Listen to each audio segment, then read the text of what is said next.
ব্যক্তিগতভাবে আমি আপনাদের সবাইকে সাক্ষী রেখে ঘোষণা করে গেলাম, যেদিন আমার উপদেষ্টার মেয়াদ শেষ হবে দুর্নীতি দমন কমিশন সহ রাষ্ট্রের যত কমিশন আছে ওপেন চ্যালেঞ্জ করলাম, তন্ন তন্ন করে তদন্ত করবেন যে কোনো রকম অনিয়ম দুর্নীতি আসিফ নজরুল করেছি না। ওপেন চ্যালেঞ্জ করে গেলাম। আমরা সম্পূর্ণ ভাঙাচোরা একটা প্রশাসন, পুলিশ বিচার কাঠামো নিয়ে কাজ শুরু করেছি। যে দেশে পুলিশের 80% থাকে একটা দলের, একটা সাবেক ফ্যাসিস্ট দলের নির্যাতক বাহিনীর অংশ, এবং যেই পুলিশ বাহিনীর অর্ধেকের বেশি পালিয়ে যায় 5ই আগস্টের পর, আপনি বলেন সেটা নিয়ে কাজ করা কি সোজা কথা?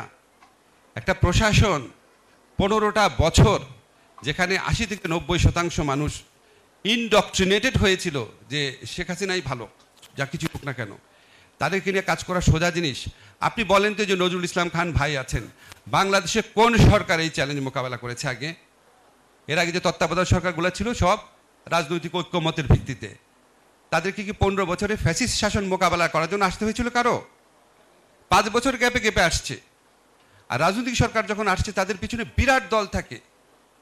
এই যে আমাদের বিএনপি বলেন, আওয়ামী লীগ বলেন, জামাত বলেন, জাতীয় পার্টি বলেন, বিশেষ করে বড় যে দুইটা দল আমরা বলি, তাদের তৃণমূল পর্যায়ে সংগঠন আছে।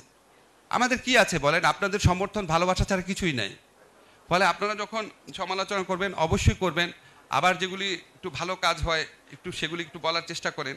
যেমন আমি আপনাকে একটু বলি ভালো কাজ কি কি। আমাকে একবার একজন অনেক বড় ইকোনমিস্ট বলল, বাংলাদেশে একটা বিস্ময়কর ঘটনা ঘটেছে। সেটা হচ্ছে বিপ্লব পরবর্তী সময়ে পৃথিবীর কোনো দেশে এক্সচেঞ্জ রেট একরকম থাকে না।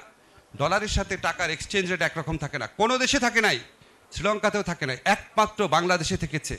তা আপনারা কি কোনোদিন কেউ এটা বলেছেন? যেটা একটু বিস্ময়কর ব্যাপার। তাহলে এটা একটু আমাদের অর্থমন্ত্রী, বাংলাদেশ ব্যাংকের গভর্নর, ওনাদেরকে কেউ একটা কথা বলেছেন? এটা একটা বিস্ময়কর ব্যাপার। বিশ্বাস করেন, এখানে যারা ইকোনমিস্ট আছেন আপনি চিন্তা করে দেখেন, চিন্তা করে দেখেন। তারপরে এরকম একটু বলি,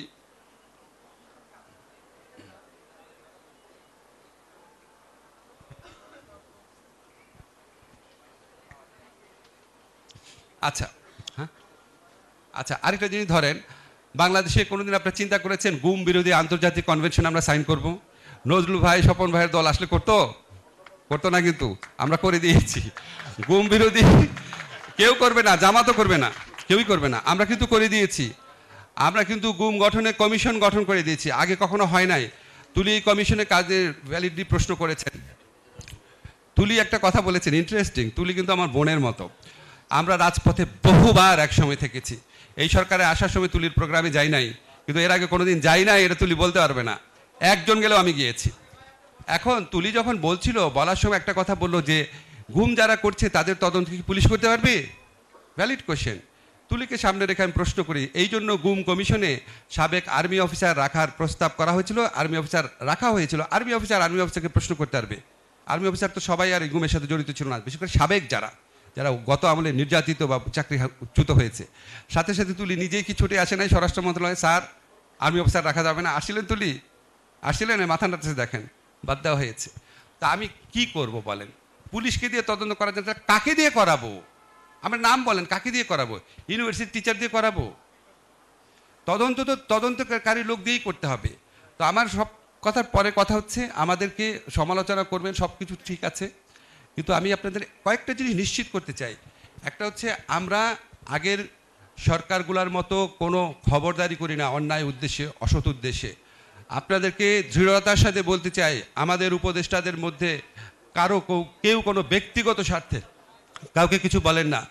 আমাদের মধ্যে বিন্দুমাত্র অসততা পাবেন না। আমরা তো সম্পত্তির হিসাব দান করবই। ব্যক্তিগতভাবে আমি আপনাদের সবাইকে সাক্ষী রেখে ঘোষণা করে গেলাম, যেদিন আমার উপদেষ্টার মেয়াদ শেষ হবে দুর্নীতি দমন কমিশন সহ রাষ্ট্রের যত কমিশন আছে ওপেন চ্যালেঞ্জ করলাম, তন্ন তন্ন করে তদন্ত করবেন যে কোনো রকম অনিয়ম দুর্নীতি আসিফ নজরুল করেছি না। ওপেন চ্যালেঞ্জ করে গেলাম। যেদিন উপদেষ্টা থাকবো না সেদিন থেকে করবেন, তাতে আর আরাম করে করতে পারবেন। আপনারা সিটিজেনরাও মানে গুজবের মতো না আর কি, গুজব হয় না ওর থেকে এত টাকা খেছে ওরকম না, আপনারাও তদন্ত করে দেবেন। শুধু আমার না, আমার মানে সব উপদেষ্টারই করে দেখেন।